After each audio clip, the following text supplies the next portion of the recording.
Hi everyone, welcome back to my channel, Colleen Medley Makes. I'm Colleen and I'm going to show you what I made.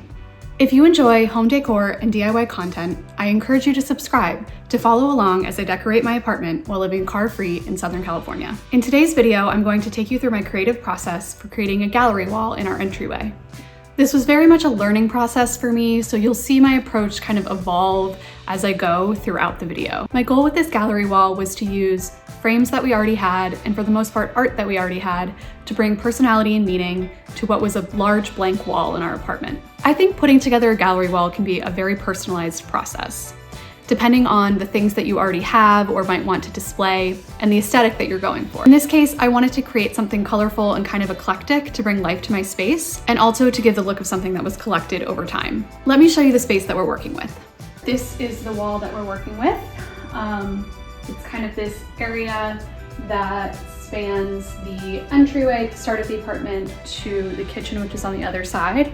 But I want to fill in this wall with art to kind of define the space a bit and give it some personality, and then also kind of almost frame in the bike so that it feels like it's part of the design. So this is what we're going to start building on. My first step was to go through the art pieces that I already had and the frames that I already had, while also keeping an eye on my inspiration images. Okay, so we have a bunch of art pieces that we've gathered over the years or used in our previous apartment. I have kind of compiled here, so I want to go through that, the entryway in mind, and kind of start thinking through what pieces might work for the gallery wall, and identifying what might need frames, or what sizes of things there are, where there might be gaps that we want to fill in with new pieces, and just how it all might fit together. So that's kind of my first step with the gallery wall, is taking stock of what I have.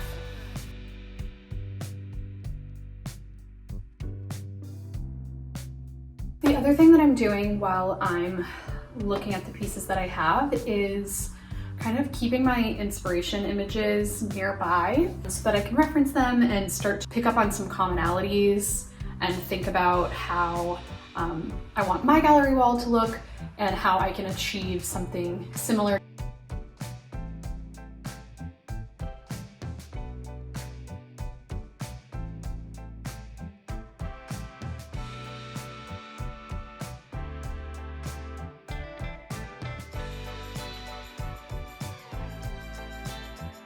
One of the particular things that I was trying to solve for with this gallery wall was trying to make my fiance's bike feel like it was part of the art. My fiance is a cyclist, and his bike is something essential that we do have to store inside of our apartment. Since we live in a small space, there's not really anywhere that we can tuck it away where it's out of sight. Luckily, his bike is quite beautiful, so I decided to embrace it and treat it like a piece of art. I started searching for inspiration images on Pinterest and came across lots of fun ideas for storing a bike, but this was the image I was most drawn to for our space. I really liked how the bike was kind of surrounded and almost framed in by the art, and that the art filled the entire wall. So this image really acted as a reference point throughout the process of creating my gallery wall. After compiling all of my frames and art pieces, I wanted to mock up the layout. So I measured the dimensions of the gallery wall space and started laying out the frames on the floor to fit within those dimensions.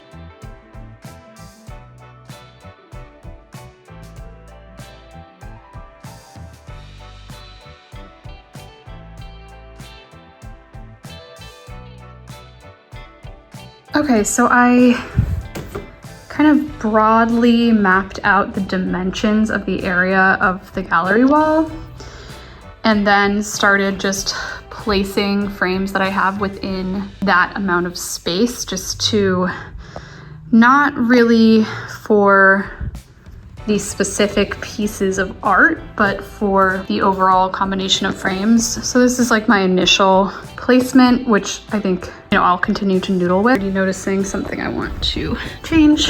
Kind of grouped like frames alike. So like these 3 are matching, these 2 are matching, these 4 are matching. And the other thing that I'm not paying attention to right now is colors.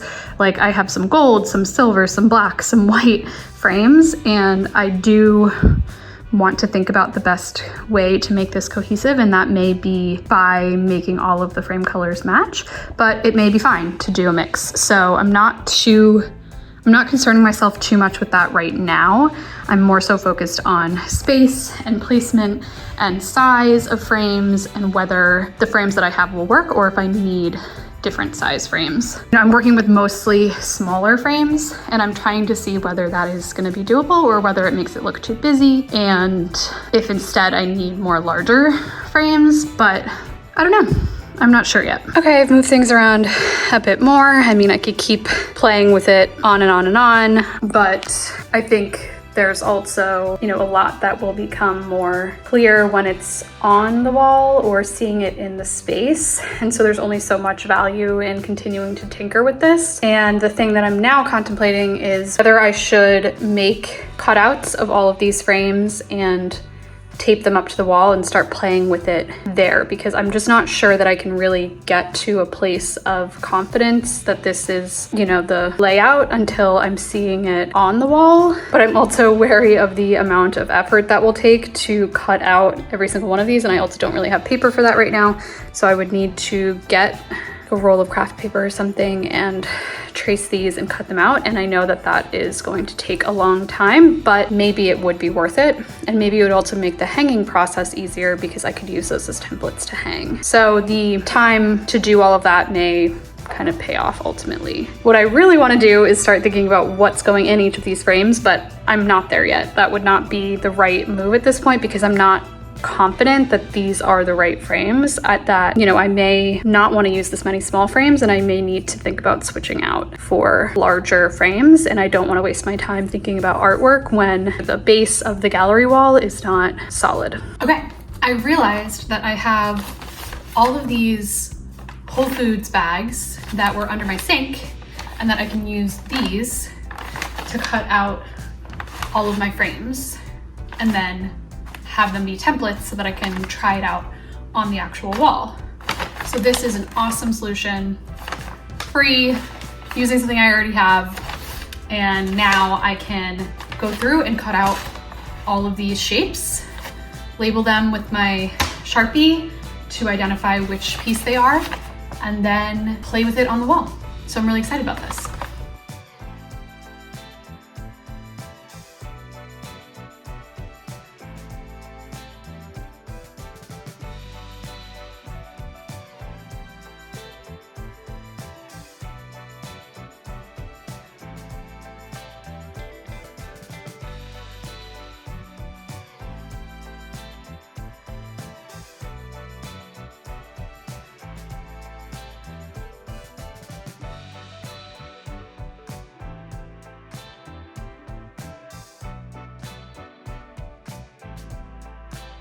Here we are with all of the pieces cut out, and I just numbered them from like left to right, moving through so that I know their placement. But now I'm going to use this to tape these on the wall and see how I like the placement of things and move it around and play with it.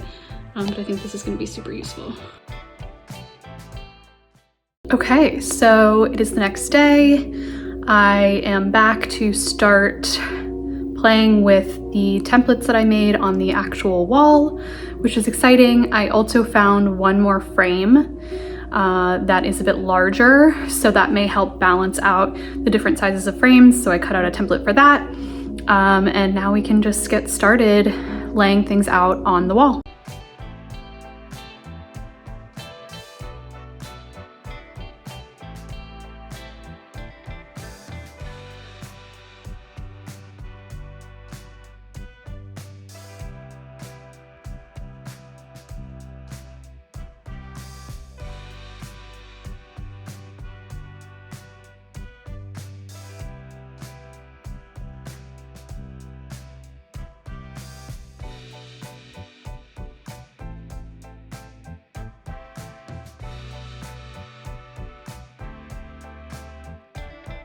So this is what I've come up with so far.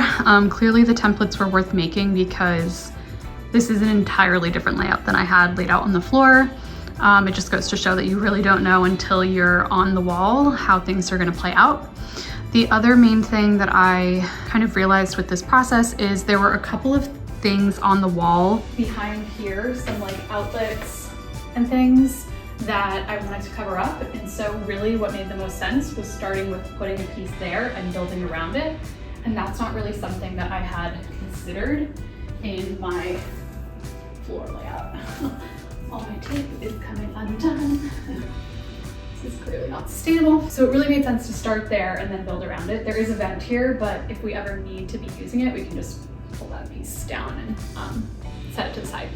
But I think aesthetically it makes this all look much better to have it covered up. So now the thing that I'm trying to determine is A, whether I like this, B, whether it seems weird that it doesn't continue over on this side of the wall, but that also seems overwhelming to add even more stuff over here. That's just so much. I don't want it to be too busy or cluttered. You know, as I say that, I'm like, wow, this is a lot. This is definitely busy. But I think what I was kind of going for with this gallery wall was a bit of a maximalist look, you know, filling the space since there's really not anything going on this wall otherwise. So I'm just trying to look at this, see how I feel about moving it, continuing it over here. Maybe I'll put some more pieces of paper up just to see what that feels like, if that looks really crazy, and use that as a gauge. Yeah, I don't know. I'm not sure if the whole thing should just stop lower down. Is it too much to go to that full ceiling height, especially with the ceiling fan? Does that just kind of defeat the purpose of having pieces there? These are the things I'm thinking about. And meanwhile, these will probably start falling off the wall. So this will only last so long.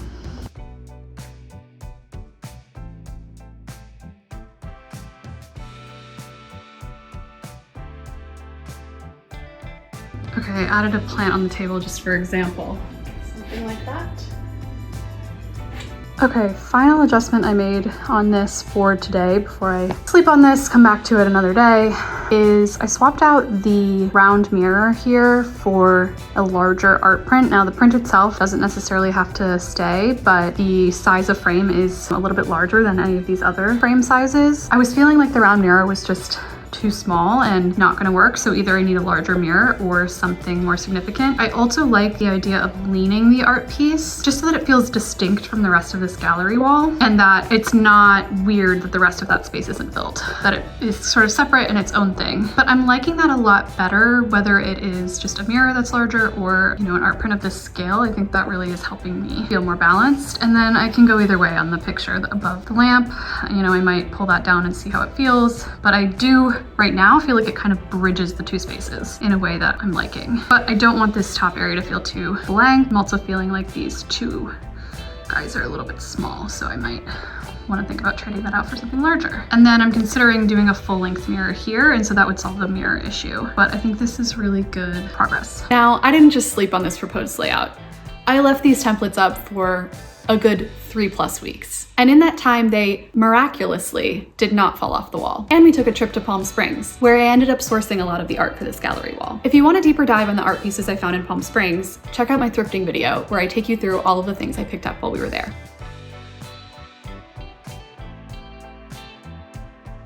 Now that I had some more art pieces to fill up the gallery wall, my next step was to put the art into frames. I did this over the course of a few days. I ended up having to order some mats to make the art work with the sizes of frames that I had. I also used some colored paper that I had on hand to use as a backdrop for some art pieces to fill in the space between the mat and the edge of the art. As I started putting the artwork into the frames, a theme started to emerge for the content of the artwork, and I embraced it. Most of the pieces ended up relating to cities we visited or lived in, and more specifically, restaurants and bars that we love. Not every piece exactly fits this theme, but every piece does tell a story. And that's one of my favorite parts about a gallery wall. Stick around to the end of the video to hear the story behind each piece of art in our gallery wall. And let me know if you want to see a video with tips for sourcing and creating meaningful and interesting art for your home. Finally, we've made it to the last step: hanging the framed art pieces on the wall. I used my templates as a guide and started hanging each piece. The first piece that I hung was the largest frame that would cover the outlet and vent. Since it had to cover both elements, I wanted to make sure to get the placement just right. I then hung everything else around that piece. I decided to use regular nails instead of command strips for a number of reasons. 1, command strips can get pretty expensive, especially when you're hanging so many pieces. 2, nail holes are really easy to fill, so I don't mind having to do that when we move out. And 3, I felt like nails offered the most flexibility flexibility for if I wanted to move things around, which you can see in this video that I definitely did move things around a bit. Throughout this process, I played with the layout of the frames many times, and I continued to change it with each stage, from initially laying the frames on the floor, to putting the templates on the wall, to ultimately hanging the frames. But each of these steps was helpful as it was all part of my creative process and got me to the end result. I ended up using less frames than what I had laid out initially, and felt like this amount of frames was already busy enough and adding more would make it feel too cluttered. After I was happy with the placement of everything, I did add a couple of command strips to the bottom corners of a few particularly wobbly frames to make sure that they stayed level. Here's a closer look at my completed gallery wall. I ultimately decided to leave the colors of the frames as is instead of painting them all one consistent color. I think the different frame styles and colors add to the eclectic look of this gallery wall, and it's always something I could change later on if I want to. As a recovering perfectionist, I'm learning to accept and love the things that I create. My frames may not be perfectly spaced or have matching colors, but they are filled with meaning and my human touch. Let me share the stories behind the pieces in our gallery wall. This first piece is a birthday card that my fiance gave me a few years ago, which I really loved because when we lived in New York City, we spent so many weekend mornings eating everything bagels. Next to it is a menu from a bar in the financial district in Manhattan called The Dead Rabbit. I saved the menu because, for one thing, the cocktails were amazing, and also we went there the night that I got a promotion at work, and it felt like a fun way to commemorate that. This frame features 2 postcards from when I studied abroad. The one on the left is from my host city of Helsinki, Finland, and the one on the right I picked up on a solo trip to Nice, France. Below that are a couple of postcards I picked up recently in Palm Springs. Check out my Palm Springs thrift haul to hear more about these and some other pieces on the gallery wall. Next is a watercolor print that I gave to my fiance for Christmas a couple of years ago. It's the outside of his favorite bar, Amore and Amargo, on the Lower East Side in Manhattan. It's an incredible Amaro bar, and we've shared lots of special memories there. Definitely check it out if you're ever in the area. Below that is a painting of some matchbooks that represent a few of my favorite places on the Lower East Side. If you can't tell, I used to live on the Lower East Side and I really love restaurants and bars. On the bottom is another card that my fiance gave me, and it's a painting of the New York City skyline, which felt appropriate given all of the other New York City related art. This large print is a signed poster from a show that my fiance went to for one of his favorite bands, the Hold Steady. All of the prints on the other side of this are detailed in my Palm Springs thrift haul. Check it out. This piece is a photograph of Asbury Lanes, which holds a lot of fond memories for my fiance. Asbury Park, New Jersey is also a really special place to us as it's where we got engaged, and fun fact, it's also where we're hoping to get married. Let me know if you're interested in any wedding planning content, as I am thinking about making some videos documenting that process. Here we have another postcard from my study abroad in Helsinki, and a note that my fiance left me after we went on a date at the Met in New York. Finally, and arguably most importantly, I framed a leftover bag from the restaurant El Coyote in LA. They simply have the best enchiladas I've ever had. If you haven't been, put it on the top of your list and order the enchiladas Howard and a classic margarita on the rocks. You won't regret it. Thanks for joining me in my creative process as I put together this gallery wall. And I hope you got to know me a little bit better through the art pieces that I shared. If you'd like to see the rest of this entryway makeover come together, as well as other DIY home decor content and insights from living car-free in Southern California, hit that subscribe button and turn on notifications so that you know when I upload. See you in the next one.